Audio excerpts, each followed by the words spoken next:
안녕하세요. 6회차 교장이 바뀌면 학교가 바뀐다 이야기를 시작하겠습니다.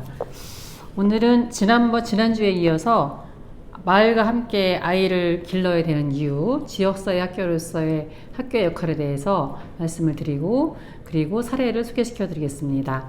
그 전에 본격적인 이야기에 앞서서 교육부 장관 인선과 관련해서 잠시 이야기를 드리겠습니다. 지난번 이진숙 교육부 장관 후보가 결국은 지명 철회로 사퇴를 하게 되었죠. 이런 결정을 해주신 이재명 정부에 대해서 진심으로 감사드립니다.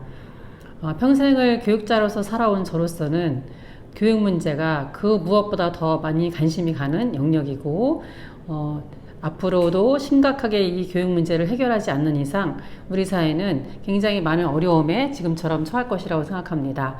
그런 측면에서 교육부 장관은 사회부총리이기도 하잖아요. 교육이 그만큼 해결하기 어려운 문제라고 생각합니다. 일본의 초대 문부성 대사였던 사람이 이제 한 이야기가 뭐였냐면, 교육개혁은 달리는 자동차를 세우지 않고 고치는 것과 같다라고 이야기를 했다는데, 그만큼 어려운 과제라고 생각합니다. 그만큼 또 중요한 일이라고 할 수 있겠죠. 교육부 장관 인선은 늘 성공적인 적이 없었습니다. 기간도 매우 짧게 근무를 하고 교육부 장관을 그만뒀고, 저는 그런 문제의 배경 속에 우리 교육 문제를 정말로 고치고자 하는 그런 간절한 마음이 있었는가, 그리고 어떠한 원칙을 가지고 교육 문제를 해결하려고 하는가, 그 원칙을 잘 숙지하고 있는지, 그런 사람이 교육부 장관이 되었는지가 굉장히 궁금합니다. 그런 측면에서 저는 지금까지 어떤 교육부 장관의 그런 인선, 그런 관행을 좀 벗어나서 이번에 노동부 장관처럼 교육도 우리 교육 현실을 정말로 잘 알고 있는 그런 인사가 이루어졌으면 좋겠습니다. 우리가 유초중등 교육과 대학교육, 고등교육을 비교하면 지금은 대체로 고등교육에 종사했던 분이나 또는 정치인들이 교육부 장관을 했었죠. 근데 유초중등 교육은 12년 과정입니다. 유치원을 빼더라도 유치원까지 있으면 15년 과정이라고 할 수 있겠죠. 반면에 대학교육은 4년의 과정에 대학원 교조 과정이 있습니다. 기간으로 보나 그리고 인원수로 보나 유초등등 교육이 매우 중요한 과정이 있습니다. 특히 유초등등 교육은 미성년자를 대상으로 해서 이루어지는 교육이라는 측면에서 기초적인 인성과 여러 가지 어떤 삶의 가치관을 기를 수 있는 굉장히 중요한 시점이라고 할 수 있겠죠. 이런 중요한 시점에 대해서 정말 문제의식을 가진, 그리고 해결 방안을 제대로 제시할 수 있는 그런 장관이 인선되었으면 좋겠습니다. 저는 그런 측면에서 이번에는 지금까지의 관행을 깨고 유초등등 교육을 잘 알고 있는 그런 교사 출신, 그런 그 사람이 교육부 장관으로 임명되기를 소명해 봅니다. 학교는 지금 심각한 문제에 처해 있습니다. 1년에 많은 학생 수가 사망을 하고 있는데요. 자살로 사망을 하고 있죠. 2024년 작년에는 271명이 사망을 했습니다. 그리고 사망하는 정도는 점점 더 늘어나고 있습니다. 10년 전에 비해서 무려 2.8배가 더 늘어났다고 합니다. 이런 심각한 상황에서 이제 이재명 정부의 그 정책을 하는 분들께, 그리고 이재명 대통령님께 부탁드리고 싶습니다. 그저께 SPC 가서 그 삼립 관련 노동 현장에 가셔서 인터뷰하는 장면을, 지도하는 장면을 봤습니다. 정말 너무나 마음이 보면서 감동도 되고, 이런 대통령이라면 실질적으로 뭔가 고칠 수 있겠다는 희망이 들기도 했습니다. 현장을 잘 알고 있기 때문에 현장의 문제를 꼬치꼬치 정말 정확하게 질문을 하시면서 문제의 근원을 짚어내는 모습은 감동 그 자체였습니다. 일하다가 죽지 않을 자유, 일하다가 죽지 않을 권리, 그것은 이제 학교에도 적용되어야 합니다. 학교에서 공부하다가 죽지 않을 자유, 공부하다가 죽지 않을 권리를 이제는 학교에도 실현될 수 있도록 해야 됩니다. 잘 아시겠지만 얼마 전에 영등포에서 그 끔찍한 문구, 찢기거나 찢거나 우리의 봄날은 같다, 이런 기괴한 그런 어떤 문장을 적어놓은 학원에서 옥상에서 한 여학생이 추락해서 사망했습니다. 자살했습니다. 그리고 또 그 얼마 전에는 부산에서 3명의 여고생이 스스로 목숨을 끊었습니다. 이런 불행한 일들이 끊임없이 벌어지고 있고 점점 더 늘어나고 있습니다. 학생들뿐만 아니라 교사들도 마찬가지입니다. 교사들도 학생들과 마찬가지로 자살이 점점점 많아지고 있습니다. 이렇게 심각한 상황에서 죽지 않을 권리, 죽지 않고 일할 권리는 학교 교육 현장에도 적용되어야 합니다. 죽지 않고 공부할 자유, 죽지 않고 가르칠 권리, 이런 권리가 학교에서도 실현될 수 있도록, 그리고 이 문제를 정말 문제의식을 가지고 소명을 가지고 해결할 수 있는 그런 인사가 교육부 장관으로 지명되길 간절히 바라봅니다. 네, 본론으로 들어가서 오늘의 주제에 대해서 말씀드리겠습니다.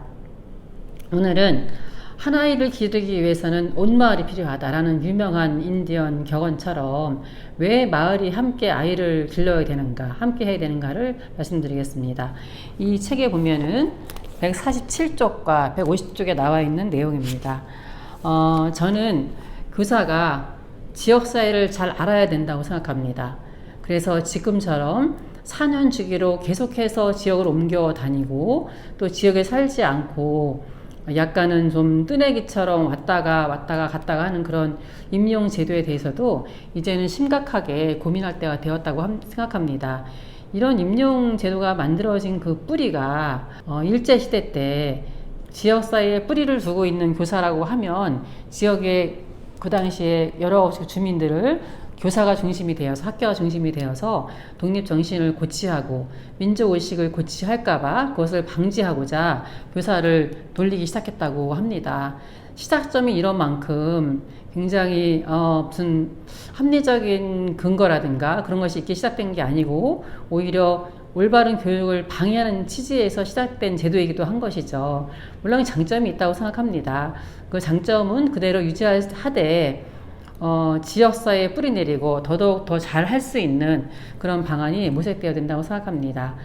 저는 구로에서 굉장히 오랫동안 살았습니다. 20대 청년 때부터 구로에서 현장에서 노동운동을 하기 위해서 구로동으로 왔습니다. 그래서 굉장히 긴 세월을 구로동에서 살면서 그 지역에서 많은 인적 네트워크를 구성을 했고 또 거기서 결혼도 하고 그리고 아이도 낳고 아이도 학교를 그 지역에서 다녔습니다.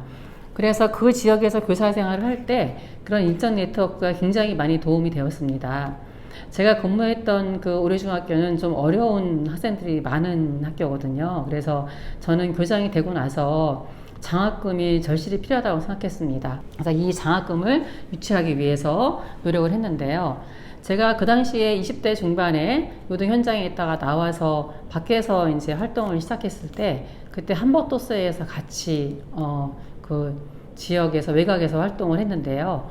그때 만났던 멤버들이 그 구성원들이 지금도 여전히 만나고 있습니다. 한 40년은 아직 안 됐지만 35년 넘게 만나고 있는데요. 30년을 주기로 해서 저희가 1인당 10,000원씩 해서 기금을 조성하기로 했습니다. 그리고 그 기금을 어디다 쓸 것인가 논의를 하는 과정에서 제가 우리 이 단체의 한복독서의 단체의 뿌리가 구로동이고 또 구로동에 노동운동을 하던 단체이니만큼 구로동에 있는 아동의 교육을 위해서 장학금을 지원하자라고 제가 제안을 했고 그렇게 시작해서 구로동에 있는 아동 단체부터 장학금을 지원하기 시작했습니다. 그리고 이어서 2020년부터는 저희 오류중학교에 장학금을 매달 20만 원씩 제가 교장으로 있는 동안 계속 지원을 했고 제가 교장으로 임기를 마치고 나서도 여전히 지금도 지원을 하고 있습니다. 또한 저는 오류중학교를 4년 근무하고 마칠 때 이 장학금이 끊어질 것에 대해서 굉장히 많이 걱정을 했거든요. 그랬더니 제가 같이 모임을 했던 과학교사 모임했던 그 중에 한 선생님께서 남편이 사업을 하는데 사업이 잘 되어서 장학 사업을 하고 싶다는 얘기를 들었습니다. 그래서 그때 역시 장학금을 학교로 유치를 해서 그때 일시불로 1,000만 원을 장학금을 줬고요. 그리고 매달 30만 원씩 그 당시에 한복독서의 그 그 장학금을 받던 학생이 고등학교로 올라가면서 그 학생이 더 이상 지원을 못 받게 되었는데 그 학생이 졸업할 때까지 3년 동안 월 30만 원씩 지원해주기로 약속을 했습니다.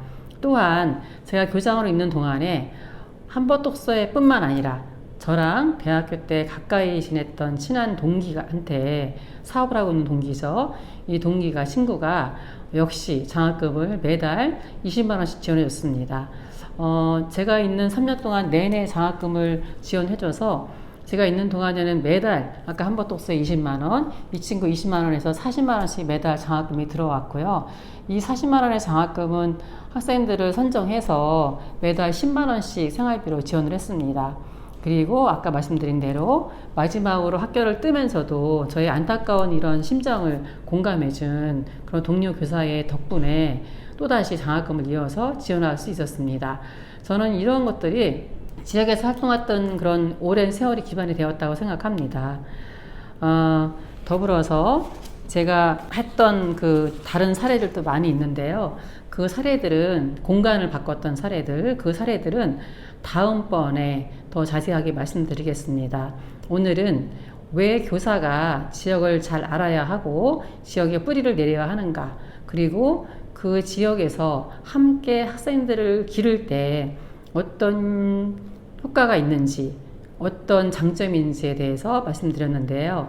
오늘은 장학금을 사례를 가지고 말씀드렸습니다. 한 아이를 기르기 위해서는 온 마을이 필요하다라고 하죠.